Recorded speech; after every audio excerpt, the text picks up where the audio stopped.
The public is being conditioned to watch the sky.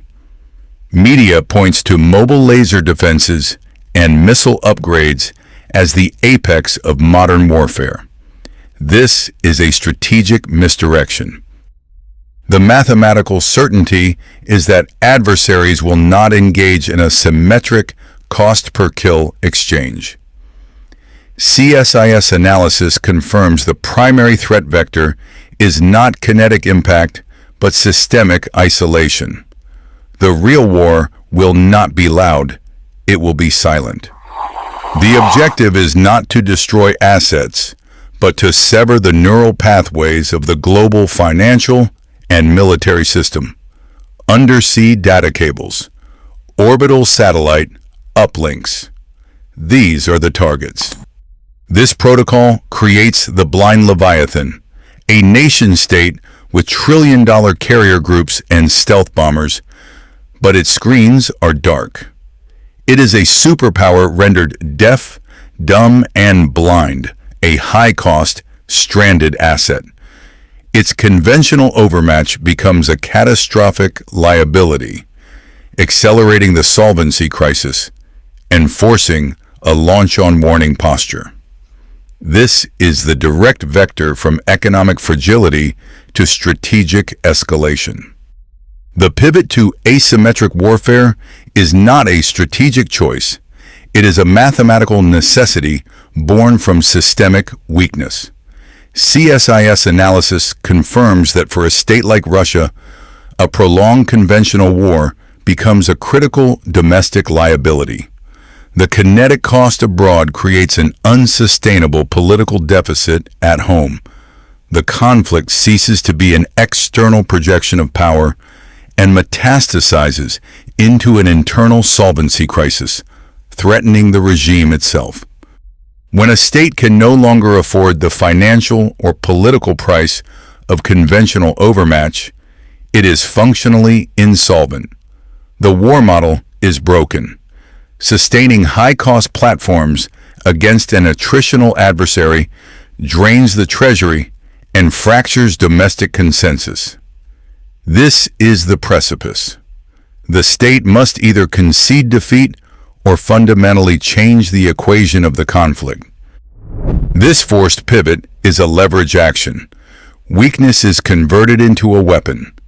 The state abandons the symmetric battlefield and attacks the opponent's systemic vulnerabilities. Low-cost, high-impact vectors are deployed.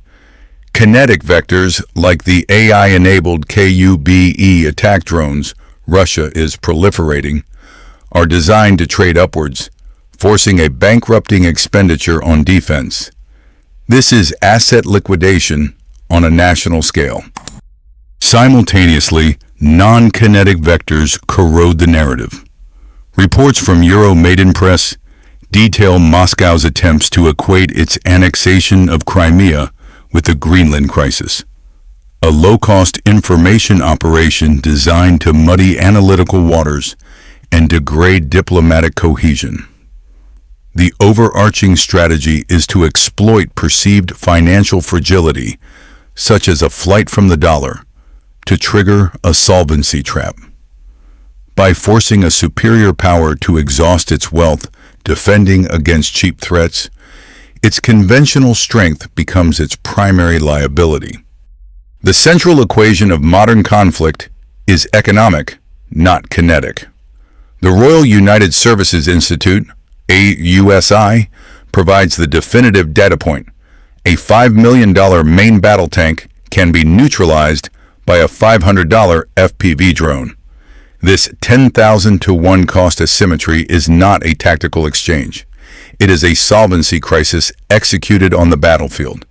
This is the mechanism known as the democratization of violence. State-level monopoly on precision lethality has been broken.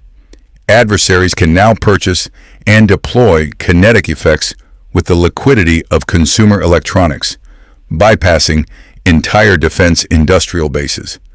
The consequence is a negative yield security posture for the incumbent power. Every high-cost platform deployed, a carrier, a fighter, a tank, is no longer an asset. It is a liability, an economic bullseye, mathematically guaranteed to drain national solvency faster than it can project power. The primary battlefield is no longer a physical front line. It is a distributed network of gray zones, nations selected for their inherent systemic fragilities. These are not the cause of the conflict. They are the laboratories where new doctrines of economic warfare are beta tested. In these labs, low-cost kinetic vectors are field-tested and proliferated. Russia is not just using, but openly marketing its AI-enabled Kub-2K2 attack drone for export.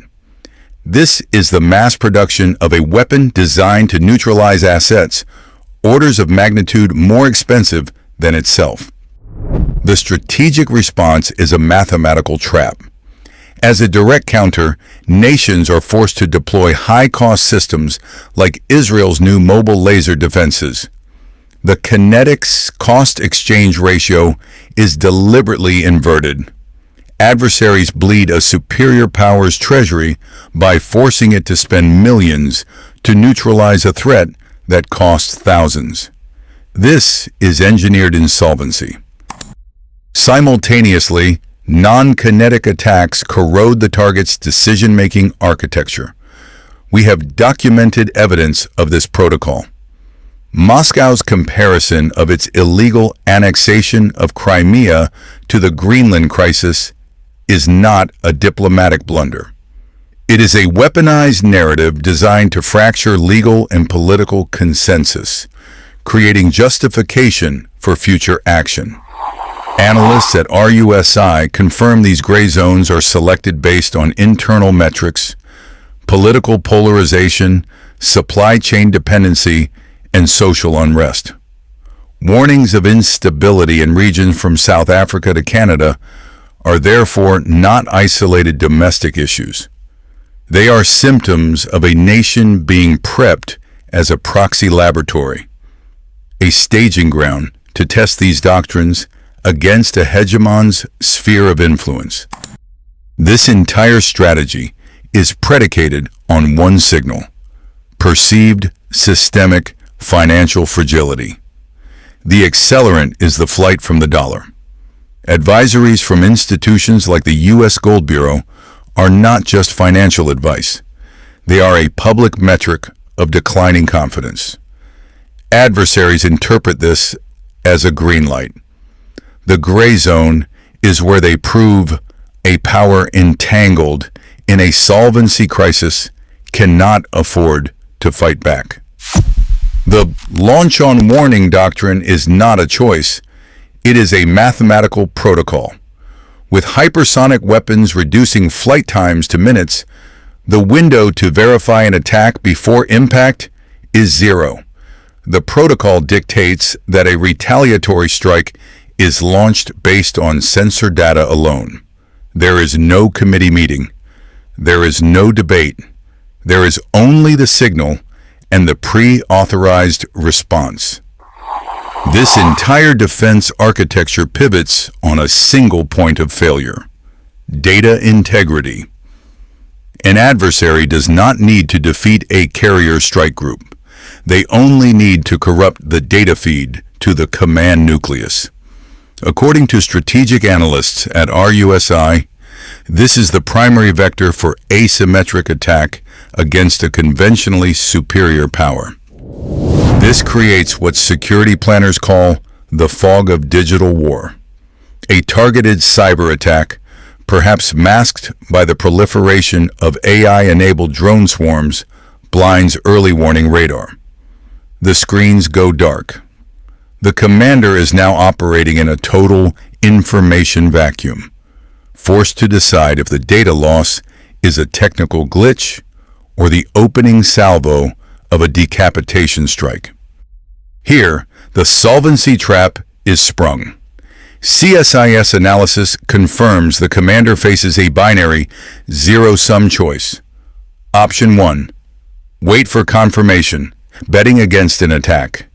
If wrong, Your entire high-cost strategic arsenal is neutralized on the ground, a catastrophic failure of deterrence. Option 2. Follow the doctrine. Assume the worst. Launch out of fear of being disarmed. The system is engineered to choose survival, forcing an escalation to strategic weapons not by choice, but by protocol. The calibration shot will not be a missile. CSIS analysts project the most probable vector is a targeted, non-attributable paralysis of a critical economic node. Within the next 12 months, expect a synchronized, short-duration failure of automated port cranes at a key U.S. logistics hub, blamed on a cascading software glitch. The kinetic cost will be near zero. The economic signal demonstrating an inability to protect vital supply chains from low-cost, AI-enabled drone swarms now being exported by state actors will be the primary objective. This is not a declaration of war. It is a solvency audit designed to test response protocols and accelerate the flight from the dollar into hard assets. It forces an impossible choice: absorb the economic damage and confirm systemic weakness, or retaliate against a ghost and trigger escalation.